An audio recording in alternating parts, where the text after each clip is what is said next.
Hello YouTube. Thought I'd do a quick video. The last of my company from the blade show just left, so I think Mary and I will be using this day as a day of vegetation and a wind down day.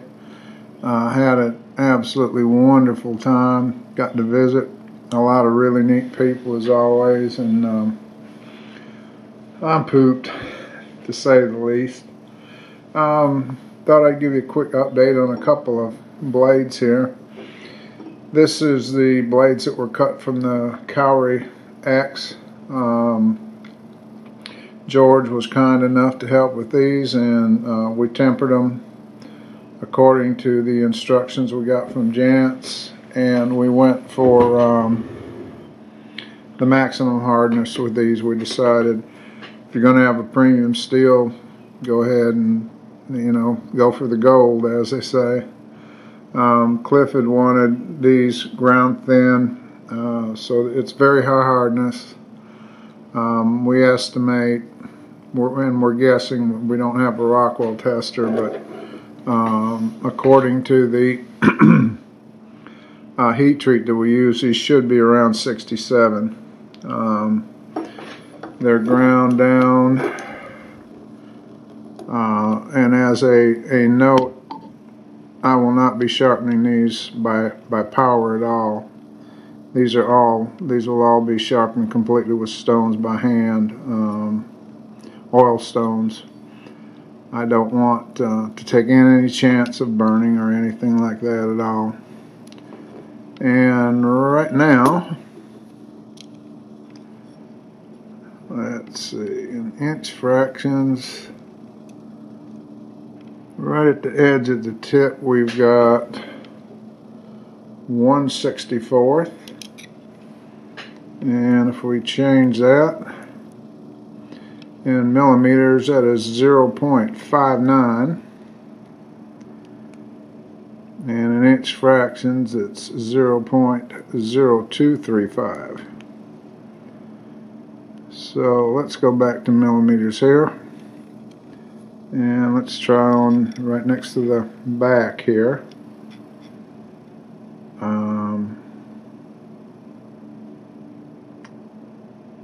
Right at the edge right there, that is 0.55.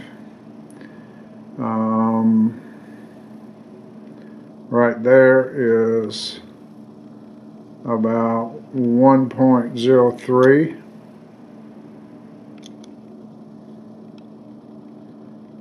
1.74 there, and these are about the same, and they're about 7 degrees per side, 14 degrees inclusive. So it's thin. It's a thin grind.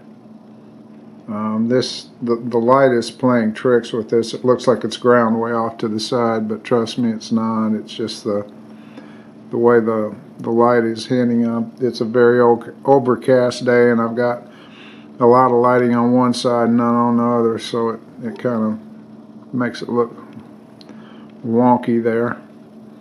Also, I'm seeing in the viewfinder at least a lot of different colors in here that you might think come from the heat treat, but in reality this is just all plain white. It never really, we never saw a lot of color changes, as it were. This blade is Cliff's. Being in the very cold climate that he's in, he likes solid handles with no exposed metal, so that's what he'll get. The blades and choil areas are pretty much identical. I'm going to try a kind of an experiment on this tang. It may work, and I may have to change it. It may not work. I don't know, but we'll see. That's why it looks like it does, instead of being ground all the way up to the choil. That's why you have this second portion back here. If it doesn't work, then I'll just have to grind this up here and do a standard thing on it. But I think it'll be kind of cool if I can make work what I want to make work. And mine will just be plain slab handles on there. So we shall see, ladies and gentlemen of the audience, how they turn out, how they do. Like I say, we kind of went for broke on the heat treat. If we did our part, and there won't be any way to tell until we do some cutting with them, but if we did our part, they should be pretty darn good. One piece of evidence that notes that they might be, at least they're really tough, is George, much to his horror, knocked one of them off a table, which is about, I'd say, 3.5, 4 feet high, and the knife turned and went out, and they were totally ground thin like this, went straight down onto the concrete. It knocked a big divot out of the concrete, and it did 0 damage to the point, none whatsoever. So that's a good sign, at least. Excuse me, my allergies are acting up.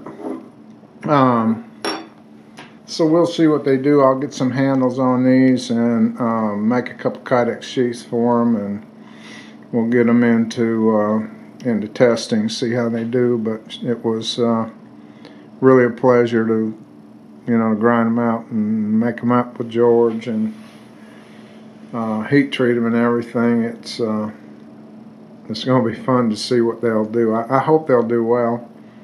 I've always wanted to work with a steel like this. Somebody had said something about making a chopper out of this. This little bar was overlapped, somewhat like this, if you can imagine a straight bar, about that long. That little piece is over $100 for that right there, just for the steel alone. And then if I wasn't fortunate enough to have someone like George to heat treat it, would have cost you'd have $300 easy in each of these knives or more by the time you count belts, everything else. You can imagine what a big chopper would cost. It's almost cost prohibitive, and I don't know if there's any benefits to making that kind of knife out of that particular steel. I think the real benefit in these lies exactly as Cliff said, with a very thin cutting edge where you can take advantage of the high hardness and all the other attributes that Cowry X has. So we'll get these edged up. I'm gonna do the handles first, just so I don't get a whole bunch more of those. The grinder bit me. I wasn't used to George's grinder. In fact, it bit me a couple times. But it spoiled me too. Boy, would I love a nice variable speed grinder like he's got. What a difference with all those attachments. Jobs that take me an hour, I completed in just, doing these little choil areas like this. That's seconds work on one of those, and it takes me forever with a Dremel. So anyway, you guys take it easy. All of you that went to the Blade Show, I hope you had as much fun as I did. I've got some other knives to show you from the show. George left me several blanks, which I can't wait to finish out. And those will be a lot of fun to grind. And I've got 2 just awesome knives from Tim Troyer. And I can't wait to show you those. One W2 and the other is wrought iron, and I'm over something, and I can't remember what the coarse steel is. I'll have to ask him again. But just both of them are just really, really neat. You've seen Tim's work before, and you really like these. Believe me, I think the one is probably the most beautiful knife, probably the best knife I've ever gotten from him. It's just amazing. So take it easy, YouTube, and to all those people, Mike, George, Cutlery Lover, all the rest that were here. You know, I just can't tell you how much Mary and I look forward to it each year, and we're already talking about next year and things we're going to do different to make it even better.